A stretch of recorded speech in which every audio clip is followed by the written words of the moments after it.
నిర్గమకాండము 22వ అధ్యాయము.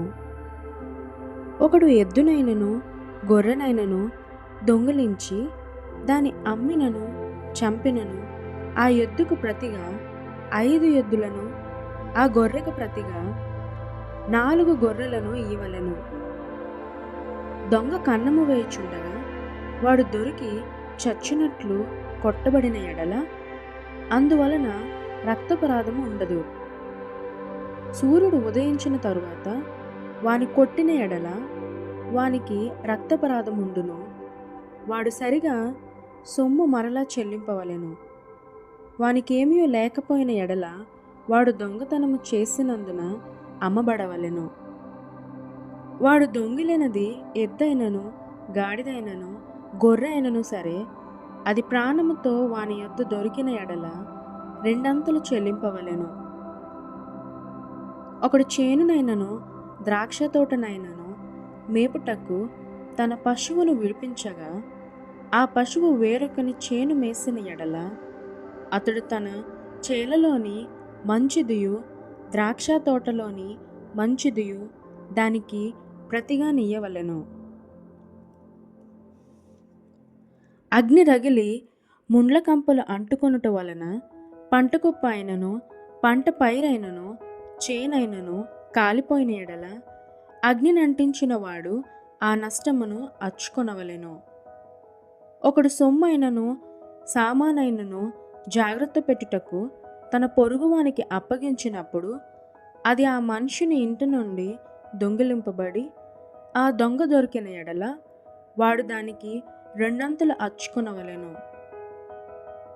ఆ దొంగ దొరకని ఎడల ఆ ఇంటి యజమానుడు తన పొరుగువాని పదార్థములను తీసుకొనెనో లేదో పరిష్కారమగుటకై దేవుని యొద్దకు రావలెను. ప్రతి విధమైన ద్రోహమును గూర్చి అనగా ఎద్దును గూర్చి గాడిదను గూర్చి గొర్రెను గూర్చి బట్టను గూర్చి పోయిన దానిని ఒకడు చూచి ఇది నాదని చెప్పిన దాని గూర్చి ఆ ఇద్దరి వ్యాజ్యము దేవుని యొద్దకు తేబడవలెను. దేవుడు ఎవని మీద నేరం స్థాపించునో వాడు తన పొరుగువానికి 2 అంతలు అచ్చుకొనవలెను. ఒకడు గాడిదనైనను ఎద్దునైనను గొర్రెనైనను మరి ఏ జంతువునైనను కాపాడుటకు తన పొరుగువానికి అప్పగించిన మీదట అది చచ్చినను హాని పొందినను ఎవడునూ చూడకుండగా తోలుకొని పోబడినను వాడు తన పొరుగువాని సొమ్మును తీసుకొనలేదనుటకు యెహోవా ప్రమాణము వారిద్దరి మధ్య ఉండవలెను. సొత్తుదారుడు ఆ ప్రమాణమును అంగీకరింపవలెను. ఆ నష్టమును అచ్చుకొననక్కరలేదు.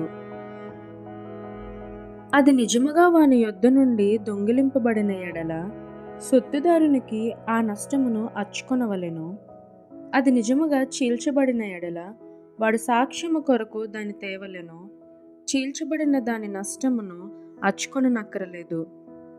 ఒకడు తన పొరుగువాని యొద్ద దేనినైనను బదులు తీసి కొనిపోగా దాని యజమానుడు దాని యొద్ద లేనప్పుడు అది హాని పొందినను చచ్చినను దాని నష్టమును అచ్చుకొనవలెను. దాని యజమానుడు దానితో నుండిన ఎడల దాని నష్టమును అచ్చుకొననక్కరలేదు. అది అద్దెదైన ఎడల అది దాని అద్దెకు వచ్చెను. ఒకడు ప్రదానము చేయబడని ఒక కన్యకను మరులు కొల్పి ఆమెతో శయనించిన ఎడల ఆమె నిమిత్తము ఒలి ఇచ్చి ఆమెను పెండ్లి చేసుకొనవలెను. ఆమె తండ్రి ఆమెను వానికి ఇయ్యనొల్లని ఎడల వాడు కన్యకల ఒలి చొప్పున సొమ్ము చెల్లింపవలెను.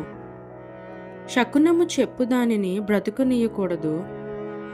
మృగ సంయోగము చేయు ప్రతివాడు నిశ్చయముగా మరణశిక్షను అందవలెను. యెహోవాకు మాత్రమే గాక వేరొక దేవునికి బలి అర్పించువాడు శాపగ్రస్తుడు. పరదేశిని విసిగింపవద్దు, బాధింపవద్దు. మీరు ఐగుప్తు దేశములో పరదేశులై ఉంటిరి గదా. విధవరాలినై నన్ను దిక్కులేని పిల్లనైనను బాధ పెట్టకూడదు. వారు నీ చేత ఏ విధముగానైనను బాధ నొంది నాకు మొరపెట్టిన ఎడల నేను నిశ్చయముగా వారి మొరను విందును. నా కోపాగ్ని రగులుకొని మిమ్మను కత్తి చేత చంపించెదను. మీ భార్యలు విధవరాండ్రగుదురు, మీ పిల్లలు దిక్కులేని వారగుదురు.